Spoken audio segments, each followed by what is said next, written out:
the time I have left is so much shorter than the time I've lived. And you know what? I am not going to put so much effort that I put in the past for the same thing that I put in the past, because I don't have that much time to even enjoy it for the future. So if I spent 8 to 10 hours a day making money in the past, I had 40 years to enjoy it, or 20 years. Now I don't. So I don't want to put the same investment for that short of a time. It doesn't make sense to me at all. When I meditate on that, my attachments become less. Much, much less. Every time I look in the mirror, the meditation is very strong. So what happens is, why do I want to put the same amount of time that I've been putting in things I've been putting in the past and enjoying that, when I don't have the same amount of time in the future to enjoy what I've enjoyed in the past, but I want to put the same time in? Not logical. Meditate on that. Think about that. I don't have time to run from one lama to another lama anymore. That's why I don't take new gurus. I respect so many and I make offerings. I don't have time anymore. I need to practice what I've been given. I'm not going to worry about money anymore. Because the money I have left, or whatever I get in the future, I'll make it enough. Because why? I don't want to focus energy on making money. I've never, but I'm not going to do it anyway. I'm not going to focus on making money. Why? Because I don't even have that much time to enjoy it. So why put the same amount of time into something you can't enjoy the same amount? Doesn't make sense. Don't you know that in the Chinese tradition or in the Asian tradition, a lot of people when they're older, they go become monks and nuns? That's why they become monks and nuns. Not because they're a loser, not because they failed in business, not because there are children left in, because they realize that they have very little time left. And do they want to spend the rest of their lives still chasing what they've been chasing, and they can't even enjoy anymore? Why create the causes for you to get things that you can't enjoy anymore, or you don't have much time to enjoy? That's another meditation that I personally do, really. That cuts my attachment away. So now, for me, I can live anywhere. I'm not attached anymore. That's the truth of the matter. And let me tell you why. I have found a bigger attachment, which is bringing Dharma to others. And that if I can be healthy and all right wherever I am, and I can bring Dharma to others, and I can dedicate the merit to the people who've been kind to me, I'm kind of happy. Image-wise, it may not be very good for me, but I'm talking about the inside, how I feel inside. Image-wise, it may not be very good. There's like, oh, your lama's like that, living in a hot tub. But he's a forest lama. Forest lama, my foot, he doesn't have money. Oops. No, I mean, it may not be very good image-wise for me, but what image-wise? Oh, you do Dharma practice still like that, huh? Because a lot of superficial people say like that, oh, you do protector practice, you do setrap, you do Taran like that, you're still poor, you're still like that. Why should I do it? You can't even solve your own problems. People think like that. So for superficial outer appearances, it may damage the growth of Dharma. It may damage the growth of Dharma. Because you're in a materialistic world, and we're not exactly living in a country that, is backward, is very advanced here. Very advanced. So therefore people have that kind of view. So where you live is how you need to project for the Dharma to grow. If in India, no problem. You live out in there are lamas who live out they go meditate in the cemeteries there. They live there, nobody looks down at them. They go, wow. Imagine you find out Temrenchi hangs out in the cemetery. They say, oh dear, why? Why does he hang out in the cemetery? Here, it's a whole new concept. In fact, people might not want to go near me because things might have followed me. But over there, in India, in the Tibetan communities, if you say you meditate in a cemetery, they fold their hands and say, wow, you're really doing practices that counter your ego, fear. Different culture, so you can't. Here the cemetery is what? Here is hanging out in the middle of Bukit Bintang and generating a good thought. For me, hanging out in a disco, hanging out in a Bukit Bintang, hanging out in LV, walking by LV and having a good thought, I don't want it, I don't want it, I don't want it, I don't want it. Yeah. Here, hang out in the middle of Bukit Bintang and looking at all these beautiful Malaysians walk back and forth and have this and have that and this and do and that, blah, blah, blah, blah, blah. It's a very big challenge for me. I think, how's my mind move? Do I want to do Dharma? Do I go back and do my sadhana? Or am I phased? So here the cemetery for me is what? Is not the cemetery. Here the cemetery is being around beautiful people, being around wealthy people, being around people who have a lot of things, being around people who are privileged, and see if my mind becomes attached. That's my cemetery. And if it does, if I leave, Bukit Bintang or KLCC, or if I leave Star Hill, and I go back home, and I don't want to practice, I feel depressed because I don't have as much as others and what's going on with my practice, or I go to my Lama, can I have a divination? I just came back from KLCC and I can't buy everything I want to buy, so how do I get a practice that can make me buy things? Then I know my practice is wrong. If I go to someone's beautiful house and I desire it and I want it, and I grasp at it, I know my practice is not there. So today's cemetery, in a country such as Malaysia, where it's advanced and people are doing very well, that's how you test your mind. In India, there's nothing much. No disrespect intended. I love it. So you go to a cemetery.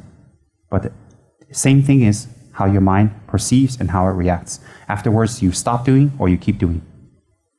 So these days, when I go to Bukit Bintang, I go to Star Hill, I go here, go there, I check my mind. Do I still make offerings of food, or am I worried about people around me? Am I worried about the way I dress? Yes. Or not so much anymore? Yes. When I go into Star Hill, when I go here and there, do I still want money to buy these things? Yes. But if I don't have it, do I suffer? No. I check myself, and I know I've improved. And these days, when I stay at my house all day and I don't go here and there, do I get depressed? No. In fact, I think there's nothing much out there. And also, these days, when I look at my bank account and I say, oh, I don't have much, and I was thinking, hey, I can do a lot of things to make money for myself. If I tell people I want to make money for myself, to take care of my family, take care of this, take care of myself, buy this, take care of my dog, no one's going to say no. If they say no, I'll say, what about you? Nobody's going to say no. But I think to myself, no, it's okay, because I don't have much time left. Even if I have another 100 years left, to think I don't have enough time left to think in that way is better to think that I have a lot of time left, because then your mind goes another direction. That's why the first subject in Lam Rim is impermanence and death. So for me, when I'm doing Dharma work and I'm committed to Dharma work, am I really committed? Because if money is still pulling at me, reputation is still pulling at me, people's words are still pulling at me, people's opinions still pulling at me, and also laziness is pulling at me, also not having alertness is pulling at me, all this is still pulling at me, and each time it pulls at me, it pulls me away from Dharma work, or makes me not want to do it, or I lessen my effort toward Dharma work. What does it mean? The Dharma has not gone in. They say, what's the big deal? The Dharma hasn't gone in. Very simple. You'll create the causes for you to suffer even more, even if you have, inverted commas, good things coming. Think about it. Your results resemble the cause. The cause resemble the result. I am not sharing anything here with you that I do not meditate on. I am not sharing anything with you that I do not do almost a daily meditation on. And I think about this over and over and over again. Again. You know how I test myself? This is how I test myself. I take something away that I have, then I see how my mind reacts. I really do that. Okay, take my car away. I go, oh, how? I have to move. How?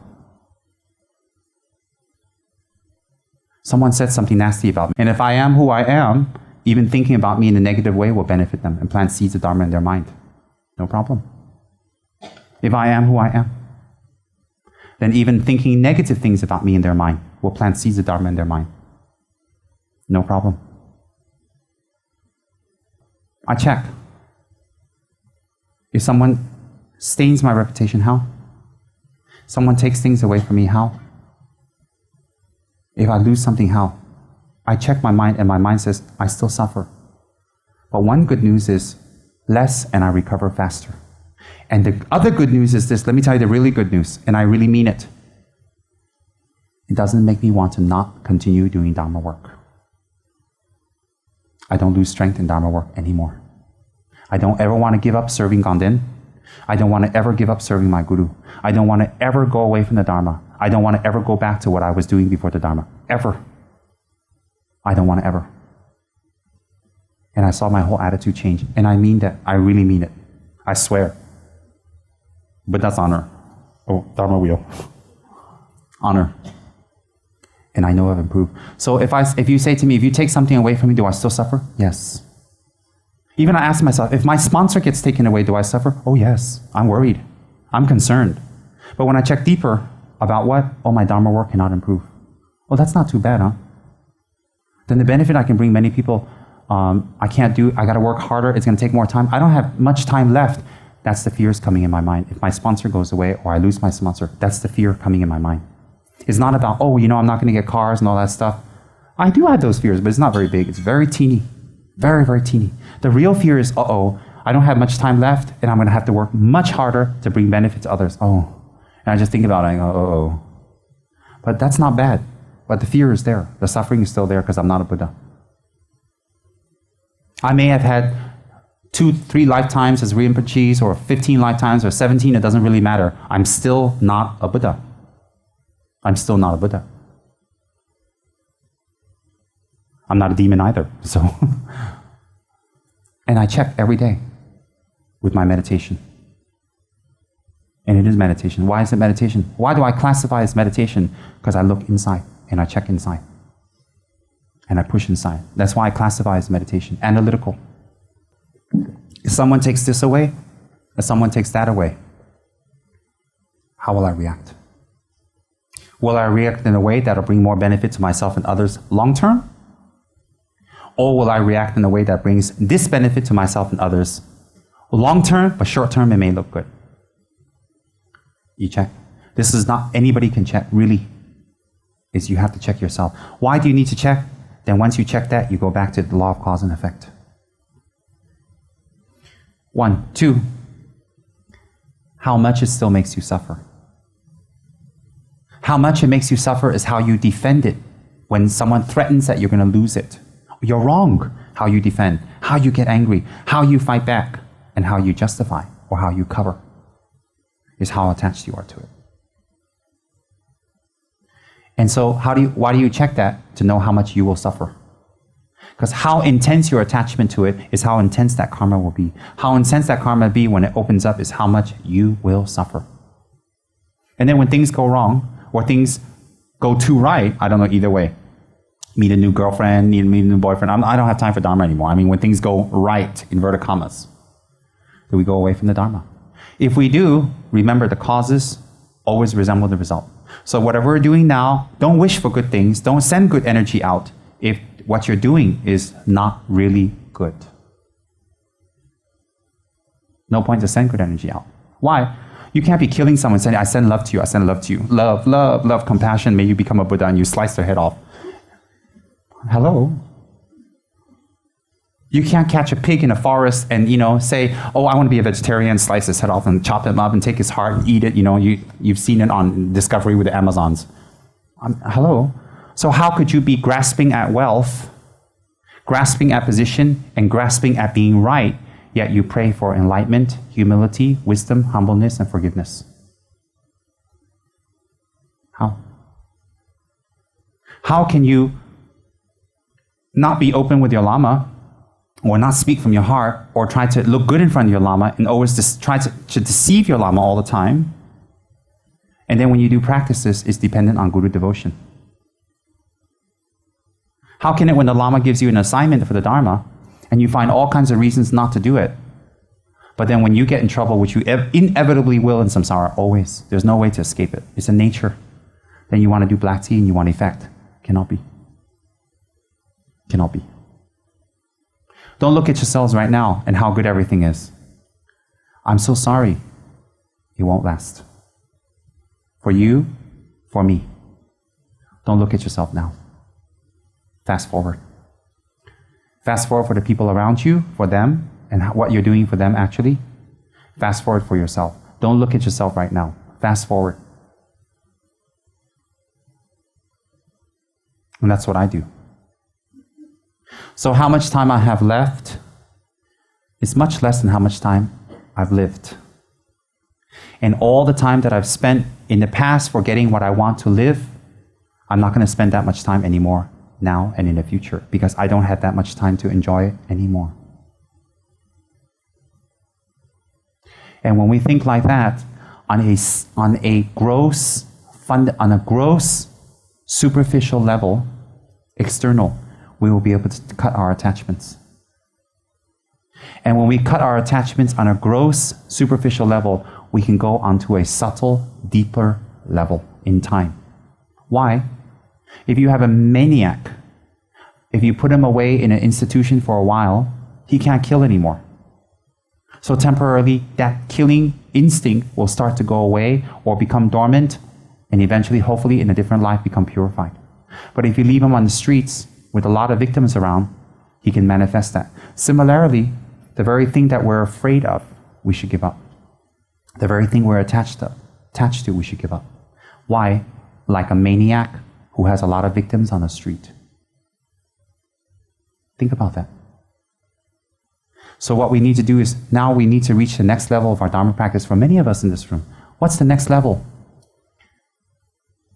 Meditative practices, contemplative practice, such as meditation. And the meditation, I'm giving you the contents right now to meditate on. Don't act like what you've acted before to get what you wanted. If you're used to throwing tantrums in the past to get what you want, it might have worked in the past, but it won't work in the future anymore. People are used to your tantrums, and people won't look at you anymore. Number one. Number two, you have so much less time, try another way. Number three, whatever you've had in the past did not bring you any benefit now, because when you don't have it, you suffer. So when you don't have what you had and you're suffering, it's a sign that what you had is the problem, is not having it. Not having it is not the problem. It's you've had it, and therefore that's the problem. You think about it. And at the same time, how much time you have to enjoy, that's a realistic fact for most of us. Don't think, hey, look, I don't need collagen and my hair is still thick. You could be run over by a car.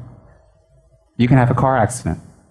And the last thing is, if we don't have that much time left, this is the subject of your meditations and contemplations. If you don't have that much time left, why would you want to spend the same amount of time getting what you got in the past, which you had more time to enjoy, which you don't have in the future?